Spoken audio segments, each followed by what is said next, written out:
Ce qu'il en ressort effectivement, c'est que déjà, j'ai comptabilisé un peu tout ça et en fait, on voit effectivement que depuis les années 2000, mais surtout les années 2010, il y a quand même un sacré développement à la fois des écoles et des associations qui s'intéressent à l'école. Donc des associations qui promeuvent aussi un peu certaines pédagogies alternatives, très axées sur la citoyenneté, sur le développement personnel. Ça, c'est quelque chose qu'on voit beaucoup se développer. On sort un peu du purement scolaire. On va essayer de chercher autre chose, ce qu'on appelle les compétences transversales, sociales, etc.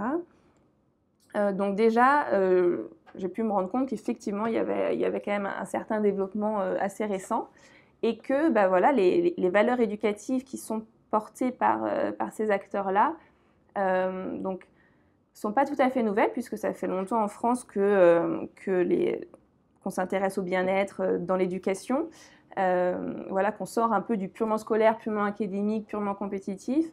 Mais c'est vrai que ces écoles-là, en tout cas, nous montrent qu'il y a de plus en plus de parents qui mettent ce critère-là du bien-être de l'enfant, peut-être pas avant la réussite scolaire, parce que bon, ça c'est un peu compliqué à dire pour l'instant, mais du moins ça prend une part de plus en plus importante.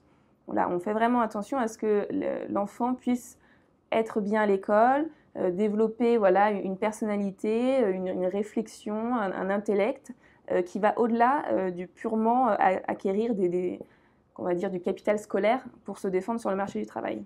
Ça va un peu au-delà maintenant.